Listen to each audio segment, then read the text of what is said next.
السلام عليكم ورحمة الله وبركاته. الحمد لله رب العالمين والصلاة والسلام على رسوله الأمين وعلى آله وصحبه أجمعين أما بعد. പ്രിയ സഹോദരങ്ങളെ, സുഹൃത്തുക്കളെ, റഹീഖുൽ ഖുർആനിന്റെ മൂന്നാമത്തെ സെഷനിലെ 23ാമത്തെ ക്ലാസ്സിലാണ് നാം ഉള്ളത്. സൂറത്തുൽ അലയിലെ ആദ്യ 3 വചനങ്ങളാണ് ഇന്ന് നാം പഠിക്കുന്നത്. ആദ്യമായി അതിന്റെ ഖിറാഅത്ത് ഒന്ന് നോക്കാം. അഊദു ബില്ലാഹി മിനശ് ശൈത്വാനിർ റജീം. ബിസ്മില്ലാഹിർ റഹ്മാനിർ റഹീം. സബ്ബിഹ് ഇസ്മ റബ്ബിക്കൽ അഅ്ലാ അല്ലദീ ഖലഖ ഫസവ്വാ വല്ലദീ ഖദ്ദറ ഫഹദാ. ഇനി ഈ അധ്യായവുമായി ബന്ധപ്പെട്ടുകൊണ്ട് ഇബ്നു കസീർ റഹ്മഹുല്ലാഹ് പറഞ്ഞ 1-2 കാര്യങ്ങൾ നോക്കാം. ആദ്യമായി ഈ അധ്യായം മക്കിയാണ്. അതേപോലെ തന്നെ അതിന് മക്കിയാണ് എന്ന് പറയുവാനുള്ള കാരണം ഇബ്നു കസീർ റഹ്മഹുല്ലാഹ് വ്യക്തമാക്കുന്നുണ്ട്. ഒരു ഹദീസ് അവിടെ ഉദ്ധരിക്കുന്നു. ഇമാം ബുഖാരി റഹ്മഹുല്ലാഹ് റിപ്പോർട്ട് ചെയ്ത ഹദീസാണ്. ബറാ ഇബ്നു ആസിബ് റളിയല്ലാഹു തആല അൻഹു പറയുകയാണ്, റസൂലുള്ളാഹി സ്വല്ലല്ലാഹു അലൈഹി വസല്ലമ തങ്ങളുടെ സ്വഹാബിമാരിൽ ആദ്യമായി മദീനയിലേക്ക് ഹിജ്റ വന്നത്, ഞങ്ങളുടെ അരികിലേക്ക് ഹിജ്റ വന്നത് അത് മുസ്അബ് ബിൻ ഉമൈർ അതേപോലെ തന്നെ ഇബ്നു ഉമ്മി മക്തൂം എന്നീ 2 സ്വഹാബികളാണ്. അങ്ങനെ അവർ 2 പേരും ഞങ്ങളുടെ അരികിലേക്ക് വരികയും വിശുദ്ധ ഖുർആനിൽ നിന്നും വ്യത്യസ്തങ്ങളായ അധ്യായങ്ങൾ അവർ ഞങ്ങൾക്ക് പഠിപ്പിച്ചു തരികയും ചെയ്തിട്ടുണ്ടായിരുന്നു. അതിലൊന്ന് സൂറത്തു അഅലയും ഉണ്ടായിരുന്നു എന്നാണ് പറയപ്പെടുന്നത്. അതിനുശേഷം പിന്നീട് സ്വഹാബിമാരിൽ നിന്നും മദീനയിലേക്ക് ഹിജ്റ വരുന്നത് അമ്മാറും ബിലാലും സഅദും റളിയല്ലാഹു തആല അൻഹും അജ്മഈൻ അവരാണ്. അതിനുശേഷം പിന്നെ ഉമർ ഇബ്നുൽ ഖത്താബ് റളിയല്ലാഹു തആല അൻഹു 20 പേരുടെ നേതാവായിക്കൊണ്ട് ആ ഒരു കൊച്ചു സംഘവും മദീനയിലേക്ക് കടന്നു വരികയാണ്. അവസാനമാണ് മുഹമ്മദ് നബി കരീം അലൈഹിസ്സലാത്തു വസ്സലാം സ്വഹാബിമാരും ചേർന്ന് ഒന്നടങ്കം മദീനയിലേക്ക് കടന്നു വരുന്നത്. പ്രവാചകൻ സല്ലല്ലാഹു അലൈഹി വസല്ലമ തങ്ങൾ കടന്നു വരുന്ന ആ ഒരു വേളയിൽ മദീനക്കാർ അതിയായി സന്തോഷിച്ചിട്ടുണ്ടായിരുന്നു. മദീനക്കാരുടെ മുഖത്തുണ്ടായ സന്തോഷം മുമ്പ് ഒരിക്കലും തന്നെ പ്രകടമാകാത്ത വിധം അത്രയും വലിയ സന്തോഷം അവർക്കുണ്ടായിരുന്നു. ചെറിയ കുട്ടികൾ പോലും ഇതാ അള്ളാഹുവിന്റെ ദൂതൻ ഞങ്ങളുടെ അരികിലേക്ക് വന്നിരിക്കുന്നു എന്ന് സന്തോഷത്തോടെ പരസ്പരം പറയുന്ന ഒരു സാഹചര്യം പോലും ഉണ്ടായിരുന്നു. അത്രയും സന്തോഷം അവർക്ക് അന്ന് പറഞ്ഞറിയിക്കാൻ കഴിയാത്ത വിധം അത്രയും സന്തോഷം അവർക്കുണ്ടായിരുന്നു എന്നാണ്. അവർ വരുന്ന ആ ഒരു സാഹചര്യത്തിൽ ഞങ്ങൾക്കന്ന് അറിയാവുന്ന സൂറത്തുകൾ, സൂറത്തുൽ അഅല അതുപോലുള്ള അധ്യായങ്ങളും അവർക്കന്ന് അറിയായിരുന്നു എന്നും ഈ ഒരു ഹദീസിൽ നിന്നും നമുക്കത് മനസ്സിലാക്കുവാൻ സാധിക്കും. ചുരുക്കി പറഞ്ഞാൽ സൂറത്തുൽ അഅല അത് മക്കിയാണ്, ആദ്യ കാലങ്ങളിൽ അവതീർണമായ അധ്യായങ്ങളിൽ പെട്ടതാണ്. ഇനി സൂറത്തുൽ അഅലയുടെ മറ്റൊരു പ്രത്യേകതയായിക്കൊണ്ട് നുഅ്മാൻ ബിൻ ബശീർ റളിയല്ലാഹു തആല അൻഹു ഉദ്ധരിക്കുന്ന ഹദീസിൽ കാണാം, അത് റസൂലുള്ളാഹി സ്വല്ലല്ലാഹു അലൈഹി വസല്ലമ തങ്ങൾ 2 പെരുന്നാൾ നമസ്കാരങ്ങളിൽ സൂറത്തുൽ അഅലയും സൂറത്തുൽ ഗാശിയയും ഓതാറുണ്ടായിരുന്നു എന്നാണ്. അതേപോലെ തന്നെ വെള്ളിയാഴ്ച ദിവസം ജുമുഅ നമസ്കാരത്തിൽ സൂറത്തുൽ അഅലയും സൂറത്തുൽ ഗാശിയയും ഓതൽ സുന്നത്തായിക്കൊണ്ട് മറ്റൊരു ഹദീസിലും നമുക്ക് കാണാം. മാത്രമല്ല വഇൻ വാഫഖ യൗമൽ ജുമുഅ ഖറഅഹുമാ ജമീഅ, റസൂലുള്ളാഹി സ്വല്ലല്ലാഹു അലൈഹി വസല്ലമ തങ്ങളുടെ കാലഘട്ടത്തിൽ വെള്ളിയാഴ്ച ദിവസം പെരുന്നാൾ വന്നു കഴിഞ്ഞാൽ 2 സന്ദർഭങ്ങളിലും പെരുന്നാൾ നമസ്കാരത്തിലും ജുമുഅ നമസ്കാരത്തിലും സൂറത്തുൽ അഅലയും സൂറത്തുൽ ഗാശിയയും 1-2 റക്അത്തുകളിലായിക്കൊണ്ട് പാരായണം ചെയ്യാറുണ്ടായിരുന്നു എന്ന് അതിലൂടെ മനസ്സിലാക്കാൻ സാധിക്കും. സൂറത്തുൽ അഅലയുടെ മഹത്വമായിക്കൊണ്ടും പ്രത്യേകതയായിക്കൊണ്ടും പണ്ഡിതന്മാർ ഈ ഹദീസ് ഉദ്ധരിച്ചതായി നമുക്ക് കാണാൻ സാധിക്കും. ഇനി നമുക്ക് 1ാമത്തെ വചനത്തിലേക്ക് പ്രവേശിക്കാം. സബ്ബിഹ് ഇസ്മ റബ്ബിക്കൽ അഅ്ലാ. ആയത്തിന്റെ അർത്ഥം, നിന്റെ അത്യുന്നതനായ രക്ഷിതാവിന്റെ നാമത്തെ നീ സ്തോത്ര കീർത്തനം ചെയ്യുക അല്ലെങ്കിൽ പ്രകീർത്തനം ചെയ്യുക. സബ്ബിഹ് എന്ന് പറഞ്ഞാൽ നീ തസ്ബീഹ് ചെയ്യുക. സ്തോത്ര കീർത്തനം എന്നാണ് അതിന്റെ ശരിയായ മലയാള വേർഡ്, അല്ലെങ്കിൽ പ്രകീർത്തിക്കുക എന്നും പറയാം. ഇസ്മ റബ്ബിക എന്ന് പറഞ്ഞാൽ നിന്റെ രക്ഷിതാവിന്റെ നാമം. അൽ അഅ്ല അത്യുന്നതനായ, ഏറ്റവും മുകളിലുള്ള എന്നർത്ഥം. അതിന്റെ വിശദീകരണത്തിലേക്ക് കടക്കാം. ഇമാം തബരി റഹ്മഹുല്ലാഹ് പറയുകയാണ്, ഇബ്നു അബ്ബാസ് റളിയല്ലാഹു തആല അൻഹു സബ്ബിഹ് ഇസ്മ റബ്ബിക്കൽ അഅ്ല എന്ന് പാരായണം ചെയ്തു കഴിഞ്ഞാൽ സുബ്ഹാന റബ്ബിയൽ അഅ്ല എന്ന് പറയാറുണ്ടായിരുന്നു എന്നാണ്. ഉന്നതനായ നിന്റെ റബ്ബിന്റെ നാമത്തെ നീ പ്രകീർത്തിക്കുക എന്നാണ് അവിടെ പറഞ്ഞത്. അപ്പോ ആ ഒരു കൽപ്പന സ്വീകരിച്ചുകൊണ്ട് അള്ളാഹുവിന്റെ നാമത്തെ പ്രകീർത്തിക്കുകയാണ് ചെയ്യുന്നത്. സുബ്ഹാന റബ്ബിയൽ അഅ്ല എന്ന് അവിടെ ചൊല്ലാറുണ്ടായിരുന്നു എന്നാണ്. അതേപോലെ തന്നെ ഇദാ ഖറഅ ലാ ഉഖ്സിമു ബിയൗമിൽ ഖിയാമ, സൂറത്തുൽ ഖിയാമ പാരായണം ചെയ്യുമ്പോൾ ഫഅത അലാ ആഖിരിഹ, അതിന്റെ അവസാന ഭാഗത്തേക്ക് എത്തിക്കഴിഞ്ഞാൽ അലൈസ ദാലിക ബിഖാദിരിൻ അലാ അൻ യുഹ്യിയൽ മൗത എന്ന് പാരായണം ചെയ്തു കഴിഞ്ഞാൽ അതിന്റെ അവസാനത്തിൽ അദ്ദേഹം പറയാറുണ്ടായിരുന്നു സുബ്ഹാനക്കല്ലാഹുമ്മ വബല എന്ന് പറയാറുണ്ടായിരുന്നു.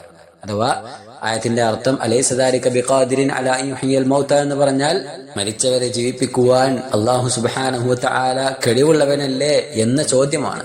സുബ്ഹാനക്കല്ലാഹുമ്മ, അല്ലാഹുവേ നീ എത്രയോ പരിശുദ്ധനാണ്, വബല, അതേ നീ കഴിവുള്ളവനാണ് എന്ന് അംഗീകരിക്കുന്ന രീതിയിൽ പറയാറുണ്ടായിരുന്നു എന്നാണ്. അപ്പൊ വിശുദ്ധ ഖുർആൻ പാരായണം ചെയ്യുമ്പോൾ അതിന്റെ അർത്ഥം അറിഞ്ഞാൽ, നമ്മളതിന്റെ ആശയങ്ങൾ മനസ്സിലാക്കിക്കൊണ്ട് പാരായണം ചെയ്യുമ്പോൾ ഇത്തരത്തിൽ ഉള്ള സംസാരങ്ങൾ അതിൽ നിർവഹിക്കൽ നല്ലതാണ്, സുന്നത്താണ് എന്ന് അതിലൂടെ നമുക്ക് മനസ്സിലാക്കാം.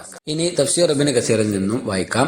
ഖാല ഉഖബത്ത് ബിൻ ആമിർ അൽ-ജുഹനി, അദ്ദേഹം പറയുകയാണ്, ലമ്മാ നസലത് ഫസബ്ബിഹ് ബിസ്മി റബ്ബിക്കൽ അലീം, അഥവാ സൂറത്തുൽ വാഖിഅയിലെ 74-ാമത്തതും 96-ാമത്തതുമായ വചനം ഇത് അവതീർണമായപ്പോൾ പ്രവാചകൻ സല്ലല്ലാഹു അലൈഹി വസല്ലം തങ്ങൾ സ്വഹാബത്തിനോട് പറയാറുണ്ടായിരുന്നു, ഇജ്അലൂഹാ ഫീ റുകൂഇക്കും, നിങ്ങൾ അത് നിങ്ങളുടെ റുകൂഇൽ ചെയ്തു കൊള്ളുക എന്ന്. അഥവാ റുകൂഇൽ അല്ലാഹു സുബ്ഹാനഹു വതആലയുടെ നാമത്തെ നിങ്ങൾ തസ്ബീഹ് ചെയ്തു കൊള്ളുക, പ്രകീർത്തിച്ചു കൊള്ളുക. അത് അൽ അലീം എന്ന രീതിയിലാണ് ചൊല്ലേണ്ടത്. അപ്പൊ സുബ്ഹാന റബ്ബിയൽ അലീം എന്ന് റുകൂഇൽ ചൊല്ലുവാൻ ഈ ഒരു സന്ദർഭത്തിൽ പ്രവാചകൻ സല്ലല്ലാഹു അലൈഹി വസല്ലം തങ്ങൾ കൽപ്പിച്ചു എന്നാണ്. അതേപോലെ തന്നെ സൂറത്തുൽ അഅല അവതീർണമായപ്പോൾ ഫലമ്മാ നസലത് സബ്ബിഹ് ഇസ്മ റബ്ബിക്കൽ അഅല ഖാല, റസൂലുള്ളാഹി സ്വല്ലല്ലാഹു അലൈഹി വസല്ലം തങ്ങൾ പറഞ്ഞു, ജഅലൂഹാ ഫീ സുജൂദിക്കും, നിങ്ങൾ നിങ്ങളുടെ സുജൂദുകളിൽ ഇത് പ്രവർത്തിച്ചു കൊള്ളുക, ചെയ്തു കൊള്ളുക എന്ന്. അപ്പൊ സുബ്ഹാന റബ്ബിയൽ അഅല എന്ന് സുജൂദിൽ ചെയ്യുവാൻ ഇവിടെ അല്ലാഹുവിന്റെ റസൂൽ സല്ലല്ലാഹു അലൈഹി വസല്ലം തങ്ങൾ കൽപ്പിക്കുകയാണ്. ഇനി ഇബ്നു ഉസൈമീൻ റഹിമഹുല്ലാ പറയുന്ന കാര്യങ്ങൾ നോക്കാം. സബ്ബിഹ് ഇസ്മ റബ്ബിക്കൽ അഅല എന്ന് പറഞ്ഞാൽ ഇവിടെ ഒരു അഭിസംബോധന രീതിയാണ് ഈ ആയത്തിലുള്ളത്. അഥവാ അല്ലാഹു സുബ്ഹാനഹു വതആല റസൂലിനോട് പറയാണ്, പ്രവാചകരെ താങ്കൾ തസ്ബീഹ് ചെയ്യുക എന്ന് പറയുകയാണ്. അപ്പൊ ഇവിടെ ഒരു ഖിതാബ് ഉള്ളത് അത് റസൂലിനോടാണല്ലോ ഉള്ളത്. പൊതുവെ റസൂലുള്ളാഹി സ്വല്ലല്ലാഹു അലൈഹി വസല്ലം തങ്ങളോട് ഖിതാബുള്ള കാര്യം നമ്മൾ വിശുദ്ധ ഖുർആൻ എടുത്ത് പരിശോധിച്ചു നോക്കുകയാണെങ്കിൽ 3 രീതിയിലാണ് അത് നമുക്ക് കാണാൻ കഴിയുന്നത്. ഒന്നാമത്തേത് ദലീൽ അലാ അന്നഹു ഖാസുൻ ബിഹി ഫയഖ്തസു ബിഹി, അഥവാ റസൂലുള്ളാഹി സ്വല്ലല്ലാഹു അലൈഹി വസല്ലം തങ്ങൾക്ക് മാത്രമായുള്ള നിയമമായിക്കൊണ്ടും അത് പ്രവാചകൻ അലൈഹി സ്വലാത്തു വസ്സലാമക്ക് അല്ലാതെ മറ്റൊരാൾക്കും ബാധകമല്ലാത്ത രീതിയിലുള്ള കാര്യങ്ങളായിക്കൊണ്ടുമായിരിക്കും ഒന്നാമത്തേത്. അഥവാ സൂറത്തു ശറഹിൽ നമുക്ക് കാണാം, അലം നശ്റഹ് ലക സദ്റക, പ്രവാചകരെ താങ്കളുടെ ഹൃദയം, താങ്കളുടെ നെഞ്ച് നാം വിശാലമാക്കി തന്നു എന്ന് പറഞ്ഞു. അങ്ങനെ ആ തുടങ്ങിയുള്ള കാര്യങ്ങളൊക്കെ എന്ന് പറഞ്ഞാൽ അത് പ്രവാചകനോട് മാത്രം അള്ളാഹു പറയുന്ന കാര്യമാണ്, മറ്റുള്ള ആളുകൾക്ക് അത് ബാധകമല്ല. അതേപോലെ തന്നെ സൂറത്തു നിസാഇൽ 79-ാമത്തെ വചനം, വഅർസൽനാക ലിന്നാസി റസൂല, പ്രവാചകരെ താങ്കളെ നാം ജനങ്ങൾക്കുള്ള ദൂതനായിക്കൊണ്ട് നിശ്ചയിച്ചു. അതും പ്രവാചകന് മാത്രം നിശ്ചിതമായിട്ടുള്ള കാര്യമാണ്.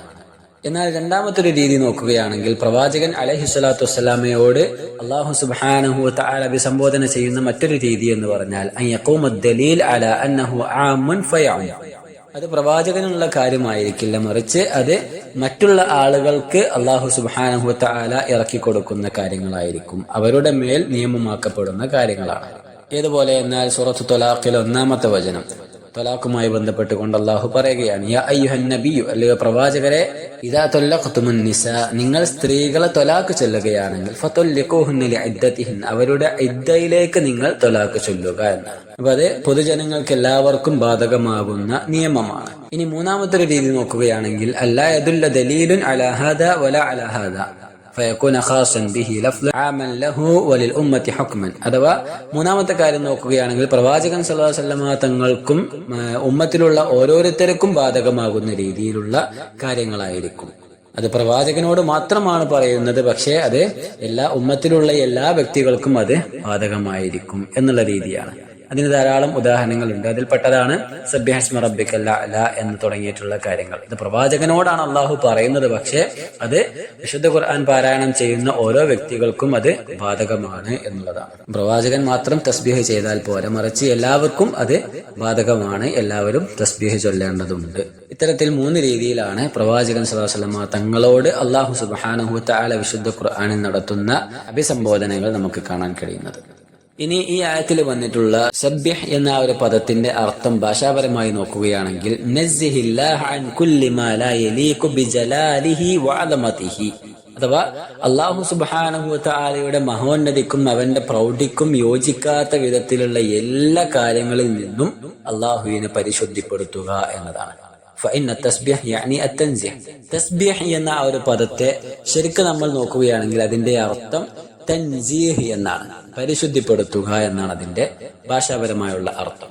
അപ്പൊ ഇദാ ഖുൽത സുബ്ഹാനല്ലാഹ്, സുബ്ഹാനല്ലാഹ് എന്ന് പറഞ്ഞാൽ അതിന്റെ ശരിക്കുള്ള അർത്ഥം വരുന്നത് അന്നനി ഉനസ്സിഹുല്ലാഹ അൻ കുല്ലി സൂഇൻ അൻ കുല്ലി ഐബിൻ അൻ കുല്ലി നഖ്സിൻ, അഥവാ അല്ലാഹു സുബ്ഹാനഹു വ തആലയെ ഞാനിതാ പരിപൂർണമായും എല്ലാ മ്ലേച്ഛതകളിൽ നിന്നും, എല്ലാ വേണ്ടാത്തരങ്ങളിൽ നിന്നും, അൻ കുല്ലി ഐബിൻ എല്ലാ ന്യൂനതകളിൽ നിന്നും, അൻ കുല്ലി നഖ്സിൻ എല്ലാ പോരായ്മകളിൽ നിന്നും ഞാനിതാ പരിശുദ്ധിപ്പെടുത്തുന്നു എന്നാണ് അതിന്റെ അർത്ഥം വരുന്നത്. ഇനി ആയത്തിന്റെ ബാക്കി ഭാഗം നോക്കുകയാണെങ്കിൽ ഇസ്മ റബ്ബിക്കൽ അഅല എന്നാണ്. സബ്ബിഹ് ഇസ്മ റബ്ബിക്കൽ അഅല.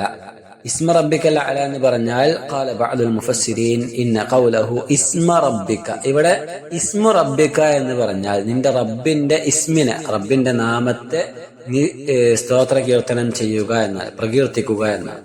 അപ്പൊ അതിനെ ശരിക്ക് അള്ളാഹുവിന്റെ നാമത്തെയാണ് നമ്മൾ പ്രകീർത്തിക്കുന്നത് എങ്കിലും അവിടെ ഉദ്ദേശം അള്ളാഹുവിനെ തന്നെ പ്രകീർത്തിക്കുന്നു എന്നാണ്. അപ്പൊ ശരിക്കും അതിന്റെ അർത്ഥം വരുന്നത് സബ്ബിഹ് റബ്ബിക ദാകിറൻ ഇസ്മഹു, അഥവാ അള്ളാഹു സുബ്ഹാനഹു വ തആലയുടെ നാമം ഓർത്തുകൊണ്ട്, അത് സ്മരിച്ചുകൊണ്ട് നിന്റെ റബ്ബിനെ നീ പ്രകീർത്തിക്കുക എന്നാണ്. അഥവാ ലാ തുസബ്ബിഹു ബിൽ ഖൽബി ഫഖത്ത്, അള്ളാഹനെ തസ്ബീഹ് ചെയ്യേണ്ടത് കേവലം മനസ്സിൽ മാത്രമല്ല, മറിച്ച് ബൽ സബ്ബിഹു ബിൽ ഖൽബി വൽ ലിസാൻ, മനസ്സിലും സ്മരിക്കണം, അതേപോലെ തന്നെ നാവ് കൊണ്ടും സ്മരിക്കേണ്ടതുണ്ട്. സുബ്ഹാനല്ലാഹ് ഇങ്ങനെ മനസ്സിൽ വിചാരിച്ചാൽ മാത്രം പോരാ, അത് നാവ് കൊണ്ട് ഉരുവിടേണ്ടതുണ്ട്. അതിനെയാണ് അവിടെ ഉദ്ദേശിക്കുന്നത് എന്നാണ്. ഇപ്പൊ നീയത്ത് മനസ്സിൽ കരുതുന്നത് പോലെ അതിങ്ങനെ മനസ്സിൽ കരുതിയാൽ പോരാ, അത് നാവ് കൊണ്ട് ഉരുവിടുക തന്നെ വേണം. അപ്പോഴാണ് അതിന്റെ പൂർണ്ണത എത്തുകയുള്ളൂ എന്നതിലൂടെ നമുക്ക് മനസ്സിലാക്കാം. ഇനി റബ്ബിക എന്ന ഒരു പദം നോക്കുകയാണെങ്കിൽ റബ്ബ് എന്ന് പറഞ്ഞാൽ അതിന്റെ അർത്ഥം അൽ ഖാലിഖുൽ മാലികുൽ മുദബ്ബിർ ലിജമീഇൽ ഉമൂർ, എല്ലാ കാര്യങ്ങളുടെയും സൃഷ്ടാവ്. ഖാലിഖ് എന്ന് പറഞ്ഞാൽ എല്ലാ കാര്യങ്ങളുടെയും സൃഷ്ടാവ്. അൽ മാലിക് എല്ലാ കാര്യങ്ങളുടെയും ഉടമസ്ഥനാണ്. അൽ മുദബ്ബിർ എല്ലാ കാര്യങ്ങളും മേൽനോട്ടം വഹിക്കുന്നവനാണ്, അതിന്റെ എല്ലാം അധികാരമുള്ളവനാണ് എന്ന്. അപ്പൊ അങ്ങനെയുള്ള ഒരാൾ എന്ന് പറഞ്ഞാൽ അത് അല്ലാഹു സുബ്ഹാനഹു വ തആല മാത്രമേ ഉള്ളൂ. അല്ലാഹുവാണ് ഖാലിഖും, അല്ലാഹുവാണ് മാലിക്കും, അല്ലാഹുവാണ് മുദബ്ബിറും എന്ന് നമ്മൾ മനസ്സിലാക്കുക. ഇനി അൽ അഅല എന്ന് പറയുകയാണെങ്കിൽ അതിന്റെ അർത്ഥം മിനൽ ഉലുവ്, അഥവാ ഏറ്റവും ഉത്തുംഗതയിലുള്ളവൻ എന്നാണ് അതിന്റെ അർത്ഥം. ഉലുവുള്ള, അള്ളാഹുവിന്റെ ഉലുവ് എന്നതുകൊണ്ട് ഉദ്ദേശിക്കുകയാണെങ്കിൽ അള്ളാഹു ഉലുവിലാണ് ഉള്ളത് എന്ന് പറഞ്ഞാൽ രണ്ട് രീതിയിൽ അത് നമുക്ക് മനസ്സിലാക്കാം. ഒന്ന് ഉലുവു സിഫത്തിൻ, അള്ളാഹു സുബ്ഹാനഹു വ തആലയുടെ വിശേഷണങ്ങൾ ഏറ്റവും ഉത്തുംഗതയിലാണുള്ളത്. വഉലുവു ദാത്തിൻ, രണ്ടാമത്തേത് അള്ളാഹു ഏറ്റവും ഉത്തുംഗതയിലാണ് ഉള്ളത്. അതിൽ ഉലുവു സിഫത്ത് പറയുകയാണ് എങ്കിൽ അള്ളാഹുവിന്റെ സിഫത്ത് വിശേഷണങ്ങൾ ഏറ്റവും ഉത്തുംഗതയിലാണ് ഉള്ളത് എന്ന് പറഞ്ഞാൽ അള്ളാഹുവിൻ്റെതായി പഠിപ്പിക്കപ്പെട്ട എല്ലാ വിശേഷണങ്ങളും മറ്റുള്ള എല്ലാ വിശേഷണങ്ങളെക്കാളും ഏറ്റവും ഉയർന്ന ദറജയിലാണ് ഉള്ളത് എന്നാണ്. സൂറത്തുൻ നഹ്ലിൽ നമുക്ക് കാണാം 60-ാമത്തെ വചനം, വലില്ലാഹിൽ മസലുൽ അഅല, അല്ലാഹു സുബ്ഹാനഹു വ തആലക്കാണ് ഏറ്റവും വലിയ മസലുള്ളത്, ഏറ്റവും വലിയ വിശേഷണങ്ങൾ ഉള്ളത് എന്നാണ്. അപ്പൊ അള്ളാഹുവിന്റെ വിശേഷണങ്ങളാണ് ഏറ്റവും ഉയർന്ന ദറജയിലുള്ളത് എന്ന് അതിലൂടെ മനസ്സിലാക്കാം. ഇനി ഉലുവു ദാത്തി എന്ന് പറഞ്ഞാൽ ഫഹുവ അന്ന അല്ലാഹു തആല ഫൗക ഇബാദിഹി മുസ്തവിൻ അലാ അർശ്, എല്ലാ സൃഷ്ടികളുടെയും ഏറ്റവും മുകളിൽ, എല്ലാ സൃഷ്ടികളെക്കാളും മുകളിലുള്ളത് അള്ളാഹുവാണ്. അപ്പോൾ ഏറ്റവും മേലെയുള്ളത് ആരാണെന്ന് ചോദിച്ചാൽ അത് അള്ളാഹുവാണ്. അള്ളാഹുവിന്റെ മുകളിൽ മറ്റൊന്ന് ഇല്ല എന്നതാണ്. ഒരു മനുഷ്യൻ അള്ളാഹു എവിടെയെന്ന് ചോദിച്ചാൽ ആകാശങ്ങളിലേക്കാണ് അവന്റെ കരങ്ങൾ ഉയരേണ്ടത്. യത്തജിഹു ഇലസ്സമ, ആകാശത്തേക്കാണ് നോക്കേണ്ടത്. അപ്പൊ മുകളിലാണ് അള്ളാഹു ഉള്ളത്. ഇലാ ഫൗഖിൻ, ഏറ്റവും മുകളിൽ. ഫല്ലാഹു അസ്സ വജൽ ഫൗഖ കുല്ലി ഷൈഇൻ മുസ്തവിൻ അലാ അർശിഹി, അപ്പോൾ അള്ളാഹു ഏറ്റവും മുകളിൽ, ആകാശങ്ങളുടെയും മുകളിൽ അർശിന്റെ മേൽ ഉപവിഷ്ടനായിട്ടാണ് ഉള്ളത്. ഇനി രണ്ടാമത്തെ വചനത്തിലേക്ക് നമുക്ക് പ്രവേശിക്കാം. അല്ലദീ ഖലഖ ഫസവ്വ എന്ന് പറഞ്ഞാൽ അതായത് സൃഷ്ടിച്ച് ശരിപ്പെടുത്തിയവനാണ് അവൻ. അല്ലദീ ഖലഖ എന്ന് പറഞ്ഞാൽ സൃഷ്ടിച്ചവനായ എന്നർത്ഥം. കഴിഞ്ഞ വചനത്തിലെ അല്ലാഹു സുബ്ഹാനഹു വ തആലയുടെ പരാമർശമുണ്ടായി, സബ്ബിഹി ഇസ്മ റബ്ബിക്കൽ അഅല എന്ന് പറഞ്ഞു. ഇനി ആ റബ്ബ് ആര് എന്ന് ഒന്നും കൂടി വിശദീകരിക്കുകയാണ്. സൃഷ്ടിച്ചവനാണ്, ഫസവ്വ എന്നിട്ട് അത് ശരിപ്പെടുത്തിയവൻ കൂടിയാണ്. ശേഷമുള്ള വചനം വല്ലദീ ഖദ്ദറ ഫഹദ എന്ന് പറഞ്ഞാൽ വ്യവസ്ഥ നിർണയിച്ച് മാർഗദർശനം നൽകിയവനുമാണ് അവൻ. വല്ലദീ ഖദ്ദറ എന്ന് പറഞ്ഞാൽ വ്യവസ്ഥ നിർണയിച്ചവനുമാണവൻ, അല്ലെങ്കിൽ വ്യവസ്ഥ കണക്കാക്കിയവനുമാണവൻ. ഖദ്ദറ എന്ന് പറയുമ്പോൾ തീരുമാനിക്കുക, നിർണയിക്കുക, നിശ്ചയിക്കുക എന്നൊക്കെയാണ് അർത്ഥം. ഫഹദ എന്ന് പറഞ്ഞാൽ എന്നിട്ട് മാർഗദർശനം ചെയ്തവനുമാണ് അഥവാ വഴികാട്ടിയവനുമാണ് എന്നാണ്. ഇനി നമുക്കതിന്റെ വിശദീകരണത്തിലേക്ക് കടക്കാം. അല്ലദീ ഖലഖ ഫസവ്വ എന്ന് പറഞ്ഞാൽ ഇമാം തബരി റഹ്മഹുല്ലാഹ് പറയുന്നു, അല്ലദീ ഖലഖൽ അശ്യാഅ ഫസവ്വ ഖൽഖഹ, അഥവാ എല്ലാ വസ്തുക്കളെയും സൃഷ്ടിച്ചവനാണ്, എന്നിട്ട് അതിന്റെ സൃഷ്ടിപ്പ് ചൊവ്വാക്കിയവനാണ്, ശരിയാക്കിയവനാണ്. വഅദ്ദലഹ, അതിനെ നീതിയുക്തമാക്കി നിശ്ചയിച്ചവനാണ്. വത്തസ്വിയത്തു, തസ്വിയത്ത് എന്ന് പറഞ്ഞാൽ ചൊവ്വാക്കുക എന്ന് പറഞ്ഞാൽ അത്തഅദീൽ, നീതിയുക്തമാക്കുക എന്നാണ് അതിന്റെ അർത്ഥം. അഥവാ സവ്വ എന്ന് പറഞ്ഞാൽ നീതിയുക്തമാക്കുക എന്നാണ് അതിന്റെ ആശയാർത്ഥം. ഇനി അഥവാ ഉൽ ബയാനിൽ നിന്നും നമുക്ക് വായിക്കാം. ഇവിടെ അല്ലാഹു സുബ്ഹാനഹു വതആല അല്ലദീ ഖലഖ ഫസവ്വ എന്ന് പറഞ്ഞിടത്ത് ഖലഖ എന്നുള്ളത് പൊതുവായിട്ടാണ് പറഞ്ഞത്. സൃഷ്ടിച്ചവൻ, എന്തിനെ സൃഷ്ടിച്ചവൻ എന്നവിടെ പറഞ്ഞില്ല. അപ്പൊ അതിന്റെ അർത്ഥം എല്ലാ കാര്യങ്ങളും സൃഷ്ടിച്ചവനാണ് എന്ന ഒരു ആശയാർത്ഥം അതിനുള്ളിൽ നിന്നും ലഭിക്കുന്നതാണ്. കാരണം ഖലഖ എന്ന് ആമായിട്ടാണ് പറഞ്ഞത്, പൊതുവായിട്ടാണ് പറഞ്ഞത്. അതേപോലെ തന്നെ തസ്വിയത്ത് സവ്വ എന്ന് പറഞ്ഞതും പൊതുവായിട്ടാണ് പറഞ്ഞിട്ടുള്ളത്. അപ്പോ അല്ലാഹു സുബ്ഹാനഹു വതആല ഏതൊരു സൃഷ്ടിയെ സൃഷ്ടിക്കുകയാണെങ്കിലും അതിന്റെ സൃഷ്ടിപ്പ് ചൊവ്വാക്കുകയും ചെയ്തിട്ടുണ്ട് എന്നാണ് അവിടെ പറയുന്നത്. അപ്പൊ ഏതൊരു സൃഷ്ടിപ്പാണെങ്കിലും അതിന് യോജിച്ച രീതി എങ്ങനെയാണോ അതേ രീതിയാണ് അള്ളാഹു അതിന് നൽകിയിട്ടുള്ളത് എന്നാണ്. ആകാശങ്ങളെ അള്ളാഹു സുബ്ഹാനഹു വതആല സൃഷ്ടിച്ചു. അതിന്റെ സൃഷ്ടിപ്പിനെ അള്ളാഹു ചൊവ്വാക്കുകയും ചെയ്തു. അത് സൃഷ്ടികളിൽ നിന്നും ഏറ്റവും ഉയരങ്ങളിലായിക്കൊണ്ട് അള്ളാഹു അതിനെ നിശ്ചയിക്കുകയാണ്. അതേപോലെ തന്നെ വഅശദ്ദ തമാസുകിൻ ലാ തറാ ഫീഹാ മിൻ തശഖഖുകിൻ വലാ ഫുതൂർ, അതിനൊരു വിടവുകളുള്ളതായിക്കൊണ്ടോ അതിനൊരു പോരായ്മയുള്ളതായിക്കൊണ്ടോ ഇല്ലാത്ത വിധം അള്ളാഹു അതിനെ അത്രയും ഭംഗിയായി സൃഷ്ടിച്ചു എന്നതാണ്. വസയ്യനഹ ബിന്നുജൂം, അതിന്റെ അലങ്കാരമായിക്കൊണ്ട് അള്ളാഹു നക്ഷത്രങ്ങളെ നിശ്ചയിക്കുകയും ചെയ്തു. അതേപോലെ തന്നെ വഖലഖൽ അർള വദഹഹ, ഭൂമിയെ അള്ളാഹു സുബ്ഹാനഹു വതആല സൃഷ്ടിച്ചു.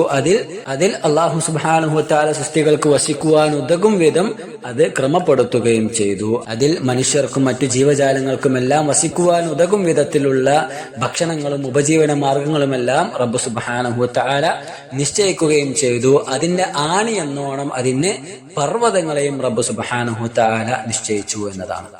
അതേപോലെ തന്നെ അതിൽ മരങ്ങളെ നിശ്ചയിക്കുകയും ഓരോന്നിനും അതിൻ്റെതായുള്ള ഫലങ്ങൾ അള്ളാഹു തീരുമാനിക്കുകയും ചെയ്തു. അത് ജനങ്ങൾക്കുള്ള ഉപജീവനമായി കൊണ്ട് അള്ളാഹു നിശ്ചയിക്കുകയും ചെയ്തു എന്നതാണ്. അപ്പൊ ഏതൊരു സൃഷ്ടിപ്പാണെങ്കിലും റബ്ബ് സുബ്ഹാനഹു വതആല അത് നിർവഹിക്കുകയും എന്നിട്ട് അത് കൃത്യമായി ഭംഗിയായി അത് ചൊവ്വാക്കി മാറ്റുകയും ചെയ്തു എന്നതാണ്. സസ്യങ്ങളിലേക്ക് നോക്കുകയാണെങ്കിലും മറ്റുള്ള ജീവജാലങ്ങളിലേക്ക് നോക്കുകയാണെങ്കിലും ഒരു മനുഷ്യനെ സംബന്ധിച്ചിടത്തോളം, ബുദ്ധിയുള്ള ഒരു വിശ്വാസിയെ സംബന്ധിച്ചിടത്തോളം അവന് ധാരാളം ചിന്തിക്കുവാനുണ്ട് എന്നുള്ളത് യാഥാർത്ഥ്യം തന്നെയാണ്. സൂറത്തുൽ ഗാശിയയിലെ 17 മുതൽ 20 വരെയുള്ള വചനങ്ങൾ അതിനുദാഹരണങ്ങളാണ്. അഫലാ യൻദുറൂന ഇലൽ ഇബ്ലി കൈഫ ഖുലിഖത്, ഇബിലിലേക്ക് നോക്കുന്നില്ലേ അഥവാ ഒട്ടകത്തിലേക്ക് നോക്കുന്നില്ല അതിനെങ്ങനെയാണ് സൃഷ്ടിക്കപ്പെട്ടിരിക്കുന്നത് എന്ന്. വഇല സമാഇ കൈഫ റുഫിഅത്, ആകാശങ്ങളിലേക്ക് നോക്കുന്നില്ലേ എങ്ങനെയാണ് അത് ഉയർത്തപ്പെട്ടിരിക്കുന്നത് എന്ന്. വഇലൽ ജിബാലി കൈഫ നുസിബത്, പർവ്വതങ്ങളിലേക്ക് നോക്കുന്നില്ലേ എങ്ങനെയാണ് അത് നാട്ടി നിർത്തപ്പെട്ടിരിക്കുന്നത്. വഇലൽ അർദി കൈഫ സുതിഹത്, ഭൂമിയിലേക്ക് നോക്കുന്നില്ലേ എങ്ങനെയാണത് പരത്തി സംവിധാനിച്ചിരിക്കുന്നത് എന്നാണ്. അപ്പോ ഓരോ സൃഷ്ടികളിലേക്ക് നോക്കുകയാണെങ്കിലും വിശ്വാസിയെ സംബന്ധിച്ചിടത്തോളം ധാരാളം ദൃഷ്ടാന്തങ്ങൾ ഉണ്ട് എന്ന് തന്നെയാണ് അതിലൂടെ നമുക്ക് മനസ്സിലാക്കാൻ കഴിയുന്നത്. എന്നാൽ സൃഷ്ടികളുടെ കൂട്ടത്തിൽ ഏറ്റവും ഭംഗിയായ രീതിയിൽ റബ്ബ് സുബ്ഹാനഹു വതആല സൃഷ്ടിച്ചിട്ടുള്ളത് മനുഷ്യനെ തന്നെയാണ്. ഫി അഹ്സനി തഖ്വീം എന്നാണ്. അപ്പോ അല്ലാഹു സുബ്ഹാനഹു വതആലക്ക് മനുഷ്യൻ ഏറ്റവും അധികം നന്ദി ചെയ്യുവാൻ അർഹതപ്പെട്ടവൻ തന്നെയാണ്. എല്ലാ പോരായ്മകളിൽ നിന്നും റബ്ബ് സുബ്ഹാനഹു വതആല മനുഷ്യനെ സൃഷ്ടിക്കുകയുണ്ടായി. മനുഷ്യൻക്ക് മറ്റുള്ള ജീവജാലങ്ങൾക്കൊന്നുമില്ലാത്ത ഒരുപാട് വിശേഷണങ്ങൾ നൽകുകയും ചെയ്തിട്ടുണ്ട് എന്നതാണ്. അതുകൊണ്ട് തന്നെയാണ് മറ്റുള്ള ജീവജാലങ്ങൾക്കൊന്നുമില്ലാത്ത ഒരു അമാനത്ത് മനുഷ്യന് റബ്ബ് സുബ്ഹാനഹു വതആല നൽകിയിട്ടുള്ളത്. അത് ഭംഗിയായി നിർവഹിക്കുവാൻ ഓരോ മനുഷ്യനും നിർബന്ധിതനാണ് എന്ന് നാം മനസ്സിലാക്കുക. ഇനി അവസാനത്തെ വചനം വല്ലദീ ഖദ്ദറ ഫഹദ എന്ന് പറയുന്നത്, അതിന്റെ അർത്ഥം ഇവിടെ ഖദ്ദറ എന്ന് പറഞ്ഞാൽ തഖ്ദീർ ചെയ്തു അഥവാ നിശ്ചയിച്ചു എന്നതാണ്, വ്യവസ്ഥപ്പെടുത്തി എന്നാണ് അതിന്റെ അർത്ഥം. സൃഷ്ടിപ്പിന്റെ ഏറ്റവും അനിവാര്യ ഘടകങ്ങളിൽപ്പെട്ടതാണ് കണക്കാക്കുക എന്നത് അല്ലെങ്കിൽ തഖ്ദീർ എന്നുള്ളത്. അതാണ് സൂറത്തുൽ ഖമറിലെ 49-ാമത്തെ വചനത്തിൽ അല്ലാഹു പറഞ്ഞത്, ഇന്നാ കുല്ല ശൈഇൻ ഖലഖനാഹു ബിഖദർ. തീർച്ചയായും നാം എല്ലാ കാര്യങ്ങളും ഒരു ഖദർ അനുസരിച്ചാണ് സൃഷ്ടിച്ചിട്ടുള്ളത്. അപ്പൊ എല്ലാ സൃഷ്ടിപ്പുകൾക്കും ഒരു ഖദർ ഉണ്ട് എന്നാണ്. സൂറത്തു തലാഖിലെ 3-ാമത്തെ വചനം കാണാം, ഖദ് ജഅലല്ലാഹു ലികുല്ലി ശൈഇൻ ഖദറ. അല്ലാഹു സുബ്ഹാനഹു വതആല എല്ലാ വസ്തുക്കൾക്കും ഒരു ഖദർ നിശ്ചയിച്ചിട്ടുണ്ട്, അതിനൊരു അളവുണ്ട്, ഒരു തോതുണ്ട് എന്നാണ്. കഴിഞ്ഞ വചനത്തിൽ നാം പറഞ്ഞതുപോലെ തന്നെ അല്ലദീ ഖലഖ ഫസവ്വ എന്ന് പറഞ്ഞിടത്ത് അത് അവിടെ ഖലഖ എന്ന് പറഞ്ഞ അല്ലാഹു നിർത്തി, അഥവാ എന്തിനെ സൃഷ്ടിച്ചു എന്ന് പറഞ്ഞില്ല. അപ്പൊ ആ ഖൽഖിനെ അവിടെ പൊതുവായിട്ടാണ് പറഞ്ഞത്. അതേപോലെ തന്നെ ഇവിടെ ഖദറിനെയും പൊതുവായിട്ടാണ് അള്ളാഹു പറഞ്ഞിട്ടുള്ളത്. അതിനുശേഷം വരുന്ന ഹദ എന്നതിനെയും പൊതുവായിട്ടാണ് അള്ളാഹു പറഞ്ഞിട്ടുള്ളത്. അപ്പൊ അതെല്ലാം തന്നെ എല്ലാ വസ്തുക്കളെയും അള്ളാഹു സൃഷ്ടിച്ചു, എല്ലാ വസ്തുക്കളെയും അള്ളാഹു ഖദറാക്കി കണക്ക് നൽകി, എല്ലാ വസ്തുക്കളെയും അള്ളാഹു അതിന് വഴി തെളിക്കുകയും ചെയ്തു എന്ന ആശയമാണ് അതിലൂടെ നമുക്ക് ലഭിക്കുന്നത് എന്നാണ്. അപ്പൊ എല്ലാ കാര്യങ്ങൾക്കുമുള്ള കണക്ക് റബ്ബ് സുബ്ഹാനഹു വതആല രേഖപ്പെടുത്തിയിട്ടുണ്ട്. അത് നടപ്പാക്കുവാൻ എല്ലാ കാര്യങ്ങൾക്കും അള്ളാഹു അതിൻ്റെതായുള്ള ഹിദായത്ത് നൽകുകയും ചെയ്തിട്ടുണ്ട്. അതിന് പലരെയും അള്ളാഹു നിശ്ചയിക്കുകയും ചെയ്തിട്ടുണ്ട്. പല മലക്കുകളെയും ഉത്തരവാദിത്തങ്ങൾ അവർക്ക് ഏർപ്പെടുത്തി കൊടുക്കുകയും ചെയ്തിട്ടുണ്ട്. അതാണ് അള്ളാഹു സൂറത്തുൽ അംബിയായിലെ 33-ാമത്തെ വചനത്തിൽ പറഞ്ഞത്, കുല്ലുൻ ഫീ ഫലകിൻ യസ്ബഹൂൻ. എല്ലാം തന്നെ അതിൻ്റെതായുള്ള ഭ്രമണപഥത്തിലൂടെ സഞ്ചരിച്ചു കൊണ്ടിരിക്കുകയാണ് എന്ന്. ഇനി നമുക്ക് തഫ്സീർ ഇബ്നു ജൗസിയിൽ നിന്ന് വായിക്കാം. അദ്ദേഹം പറയുകയാണ്, വല്ലദീ ഖദ്ദറ ഫഹദ എന്ന് പറഞ്ഞിടത്ത് 7 ഖൗലുകൾ നമുക്ക് കാണാൻ കഴിയും. ഒന്നാമത്തേത് ഖദ്ദറ ശഖാവത വസ്സആദത വഹദ ലിർറുശ്ദി വൽ ളലാല. ഇമാം മുജാഹിദ് റഹ്മത്തുള്ളാഹി പറഞ്ഞതാണ്. അഥവാ അല്ലാഹു സുബ്ഹാനഹു വതആല കണക്കാക്കി എന്ന് പറഞ്ഞാൽ അവിടെ ഓരോരുത്തരുടെയും സന്തോഷവും സൗഭാഗ്യവും അതേപോലെ തന്നെ ദൗർഭാഗ്യവും എല്ലാം അല്ലാഹു കണക്കാക്കിയിട്ടുണ്ട് എന്നാണ്. രണ്ടാമത്തേത് ജഅല ലികുല്ലി ദാബത്തിൻ മാ യുസ്ലിഹ വഹദാഹ ഇലൈഹി. എല്ലാ ജീവജാലങ്ങൾക്കും അവരുടേതായുള്ള ജീവിത രീതിയും അവരുടേതായുള്ള മാർഗദർശനവും അള്ളാഹു അവർക്ക് നൽകിയിട്ടുണ്ട് എന്നാണ് അതാ റഹ്മത്തുള്ളാഹിയാണ് അപ്രകാരം പറഞ്ഞത്. മൂന്നാമത്തേത് ഇമാം സുദ്ദി റഹ്മത്തുള്ളാഹിയുടെ അഭിപ്രായമാണ്, ഖദ്ദറ മുദ്ദത്തുൽ ജനീൻ ഫിർ റഹിം. അഥവാ അല്ലാഹു സുബ്ഹാനഹു വതആല ഗർഭത്തിലുള്ള പിഞ്ചു പൈതൽ അത് എത്ര കാലം അതിനുള്ളിൽ നിൽക്കണമെന്ന കണക്ക് അല്ലാഹു രേഖപ്പെടുത്തി വെച്ചു എന്നാണ്. നാലാമത്തേത് ഇമാം മുഖാത്തിൽ റഹ്മത്തുള്ളാഹിയുടെ അഭിപ്രായമാണ്, ഖദ്ദറഹും ദുകൂറൻ വ ഇനാസ. ആണായും പെണ്ണായും റബ്ബ് സുബ്ഹാനഹു വതആല ഓരോരുത്തരെയും നിശ്ചയിക്കുകയുണ്ടായി. സക്കർ പുരുഷന് അല്ലാഹു അവരുടേതായുള്ള മാർഗദർശനവും ഉൻസക്ക് അല്ലാഹു അവരുടേതായുള്ള മാർഗദർശനവും നൽകി എന്നതാണ്. അഞ്ചാമത്തേത് ഇമാം സജാജ് റഹ്മത്തുള്ളാഹിയുടെ അഭിപ്രായമാണ്, അഥവാ അല്ലാഹു സുബ്ഹാനഹു വതആല നന്മയുടെയും തിന്മയുടെയും വഴികൾ അവർക്ക് വഴി തെളിച്ചു കൊടുത്തു. എന്നിട്ട് നന്മയിൽ പ്രവേശിക്കുന്നവർ അതിലും തിന്മയിൽ പ്രവേശിക്കുന്നവർ അതിലും പ്രവേശിക്കുകയുമാണ്. 6-7 അഭിപ്രായങ്ങൾ ഇമാം സഅലബി റഹ്മത്തുള്ളാഹിയുടെ വിശദീകരണങ്ങളാണ്. അഥവാ ഖദ്ദറൽ അർസാഖ്, റിസ്കുകൾ അല്ലാഹു നിശ്ചയിച്ചു കൊടുത്തു. ഓരോ വ്യക്തികൾക്കുമുള്ള ഉപജീവനങ്ങൾ അല്ലാഹു തീരുമാനിക്കുകയുണ്ടായി. വഹദ ഇലാ തലബിഹ, അതിലേക്കുള്ള മാർഗങ്ങൾ അല്ലാഹു അവർക്ക് തുറന്നു കൊടുക്കുകയും ചെയ്തു. 7-ാമത്തേത് ഖദ്ദറ ദുനൂബ് വഹദ ഇല തൗബ. പാപങ്ങൾ ജീവിതത്തിൽ വന്നു പോകുന്ന ആളുകൾക്ക് തൗബ എന്ന വ്യവസ്ഥ അല്ലാഹു നിശ്ചയിച്ചു കൊടുക്കുകയും അത് മുഖേന ശുദ്ധിയാകുവാനുള്ള അവസരങ്ങൾ അല്ലാഹു ഏർപ്പെടുത്തി കൊടുക്കുകയും ചെയ്തു. യഥാർത്ഥത്തിൽ ഈ 7 അഭിപ്രായങ്ങളും ഈ വചനത്തിന്റെ കീഴിൽ നമുക്ക് മനസ്സിലാക്കാവുന്നതാണ്. അതിലപ്പുറവും അഭിപ്രായങ്ങൾ ചേർത്ത് വെക്കുകയാണെങ്കിൽ ഈ വചനത്തിന് വൈരുദ്ധ്യമാകാത്ത വിധം അത് നമുക്ക് മനസ്സിലാക്കാവുന്നതാണ്. ഇനി നമുക്ക് അവസാനമായി ഇമാം ഇബ്നു ഉസൈമീൻ റഹ്മത്തുള്ളാഹിയുടെ വിശദീകരണം കൂടി വായിച്ച് അവസാനിപ്പിക്കാം. ഇവിടെ അല്ലാഹു സുബ്ഹാനഹു വതആല 3-ാമത്തെ വചനത്തിൽ ഫഹദ എന്ന് പറഞ്ഞു, അഥവാ അവർക്കുള്ള മാർഗദർശനം നൽകി, സൃഷ്ടികൾക്കുള്ള മാർഗദർശനം നൽകി എന്ന കാര്യം. അത് യശ്മുലുൽ ഹിദായത്ത് ശർഇയ്യ വൽ ഹിദായത്തുൽ കൗനിയ്യ. 2 ഹിദായത്തുകളാണ് അതിലൂടെ അർത്ഥമാക്കപ്പെടുന്നത്. ഒന്നാമത്തേത് കൗനിയായിട്ടുള്ള ഹിദായത്താണ്, രണ്ടാമത്തേത് ശർഇയ്യ ആയിട്ടുള്ള ഹിദായത്താണ്. കൗനിയായിട്ടുള്ള ഹിദായത്ത് എന്ന് പറഞ്ഞാൽ അന്നല്ലാഹു ഹദാ കുല്ല ശൈഇൻ ലിമാ ഖുലിക ലഹു. ഓരോ സൃഷ്ടികൾക്കും റബ്ബ് സുബ്ഹാനഹു വതആല അവരുടേതായുള്ള ജീവിത ശൈലികൾ അല്ലാഹു അവർക്ക് വഴികാട്ടി കൊടുക്കുന്നു എന്നതാണ്. അതാണ് മൂസാ നബി അലൈഹി സ്വലാത്തു വസ്സലാം ഫിർഔനെ അല്ലാഹുവിനെ പരിചയപ്പെടുത്തി കൊടുക്കുന്ന ഘട്ടത്തിൽ പറഞ്ഞത്. ഖാല റബ്ബുനല്ലദീ അഅതാ കുല്ല ശൈഇൻ ഖൽഖഹു സുമ്മ ഹദാ. അഥവാ ഞങ്ങളുടെ റബ്ബ് എന്ന് പറഞ്ഞാൽ എല്ലാ വസ്തുക്കൾക്കും അവരുടേതായുള്ള കാര്യങ്ങൾ നൽകിയവനും അതേപോലെ തന്നെ ആ സൃഷ്ടികൾക്കെല്ലാം വഴി കാണിച്ചു കൊടുത്തവനുമാണ്, ഹിദായത്ത് നൽകിയവനുമാണ് എന്ന്. ആ ഹിദായത്ത് കൊണ്ട് ഉദ്ദേശിക്കുന്നത് ഓരോ സൃഷ്ടിക്കും, ഇപ്പൊ മനുഷ്യനാണെങ്കിൽ അവന് എങ്ങനെ ജീവിക്കണം എന്നുള്ളത് അള്ളാഹു അവന്റെ മനസ്സിൽ രേഖപ്പെടുത്തി കൊടുത്തു. മറ്റുള്ള മൃഗങ്ങളാണ് എങ്കിൽ അവയുടെ ജീവിതം എങ്ങനെയാണ് എന്നുള്ള കാര്യം അള്ളാഹു അവർക്ക് മാർഗദർശനം നൽകിയിട്ടുണ്ട്. ആ ഹിദായത്താണ് അവിടെ ഉദ്ദേശിക്കുന്നത്. അതാണ് കൗനിയായുള്ള ഹിദായത്ത് എന്ന് പറഞ്ഞാൽ. ഓരോ ജീവജാലങ്ങളും ഭക്ഷിക്കേണ്ടത് എന്താണ് എന്നും അതേപോലെ തന്നെ ഓരോ ജീവജാലങ്ങളുടെയും ജീവിതം എങ്ങനെയാണ് എന്നും ഒക്കെ അള്ളാഹു സ്വമേധയാ അവരുടെ ജീവിതത്തിൽ ഉൾക്കൊള്ളുന്ന വിധത്തിൽ അവരെ സൃഷ്ടിച്ചു വെച്ചു എന്നതാണ്. ഇനി ഹിദായത്ത് ശർഇയ്യ എന്ന് പറഞ്ഞാൽ ഒരു മനുഷ്യനെ സംബന്ധിച്ചിടത്തോളം ആദം സന്തതി എന്നുള്ള നിലക്ക് നമ്മൾ തേടി കണ്ടെത്തേണ്ട ഒരു ഹിദായത്താണ് ഹിദായത്ത് ശർഇയ്യ എന്നുള്ളത്. ഒരു മനുഷ്യ ജീവന്റെ ഏറ്റവും അടിസ്ഥാന ഘടകം എന്ന് പറഞ്ഞാൽ അവൻ ഈ ഹിദായത്തുള്ളവനായിരിക്കണം എന്നതാണ്. അപ്പോഴേ അവന് വിജയം കണ്ടെത്തുവാൻ സാധിക്കുകയുള്ളൂ. റബ്ബ് സുബ്ഹാനഹു വ തആല ഓരോരുത്തർക്കും അതിനുള്ള അവസരങ്ങൾ അവരുടെ ജീവിതത്തിൽ ഒരുക്കി കൊടുക്കുകയും ചെയ്യും. പക്ഷെ അത് ഉൾക്കൊള്ളുവാനും അത് അംഗീകരിക്കുവാനുമുള്ള മനസ്സ് അത് ഓരോരുത്തരും ഉണ്ടാക്കിയെടുക്കേണ്ടതാണ്. ഈ ഒരു ഹിദായത്ത് പരിഗണിച്ചുകൊണ്ടായിരിക്കും പരലോകത്തെ അവൻ വിജയിച്ചവനാണോ പരാജയപ്പെട്ടവനാണോ എന്ന് തീരുമാനിക്കപ്പെടുന്നത്. വിശുദ്ധ ഖുർആനിൽ അല്ലാഹു സുബ്ഹാനഹു വ തആല സൂറത്തു ദാരിയാത്തിലെ 56-ാമത്തെ വചനത്തിൽ പറഞ്ഞു, മാ ഖലഖ്തുൽ ജിന്ന വൽ ഇൻസ ഇല്ലാ ലിയഅ്ബുദൂൻ. അഥവാ ഓരോ മനുഷ്യനെയും ഓരോ ജിന്നിനെയും റബ്ബ് സുബ്ഹാനഹു വ തആല സൃഷ്ടിച്ചത് അല്ലാഹുവിനെ ആരാധിക്കുവാൻ വേണ്ടി മാത്രമാണ്. അപ്പൊ ജീവിതത്തിലുള്ള ഏതൊരു കാര്യമായാലും ശരി അത് ഈയൊരു ലക്ഷ്യം സാക്ഷാത്കരിക്കുന്ന രീതിയിലായിരിക്കണം ഉണ്ടായിരിക്കേണ്ടത് എന്നാണ്. ഏത് വിഷയങ്ങളിലാണെങ്കിലും ശരി അത് നമ്മുടെ ഈ ലക്ഷ്യത്തിന് വികടമായി കൊണ്ട് വന്നു കഴിഞ്ഞാൽ അത് ആ കാര്യം ഒഴിവാക്കുകയാണ് ചെയ്യേണ്ടത്. അതല്ലാതെ ഈ ലക്ഷ്യത്തിന് വികടമായുള്ള കാര്യത്തിൽ നിന്നുകൊണ്ട് ജീവിതം മുന്നോട്ട് നയിക്കുകയല്ല വേണ്ടത് എന്ന തിരിച്ചറിവ് എപ്പോഴും നമുക്കുണ്ടായിരിക്കേണ്ടതുണ്ട്. ഹിദായത്തുൽ കൗനിയെയും അൽ ഹിദായത്തു ശർഇയ്യയും വേർതിരിച്ച് മനസ്സിലാക്കുവാൻ നമുക്ക് കഴിയേണ്ടതുണ്ട്. ഹിദായത്തുൽ കൗനിയ ഓൾറെഡി നമ്മുടെ ജീവിതത്തിൽ അല്ലാഹു സുബ്ഹാനഹു വ തആല നമുക്ക് നൽകിയിട്ടുണ്ട്. ഓരോരുത്തർക്കും ഓരോരുത്തരുടേതായുള്ള ജീവിത ശൈലികൾ ഉണ്ടായിരിക്കും, സ്കില്ലുകൾ ഉണ്ടായിരിക്കും. ഓരോരുത്തരും ഉപജീവന മാർഗം തേടുന്നത് വ്യത്യസ്ത രീതിയിലായിരിക്കാം. എന്നാൽ ഹിദായത്തു ശർഇയ്യ എന്ന് പറഞ്ഞാൽ അത് ദീനിയായിട്ടുള്ള ബോധം ഉണ്ടാക്കിയെടുക്കലാണ്.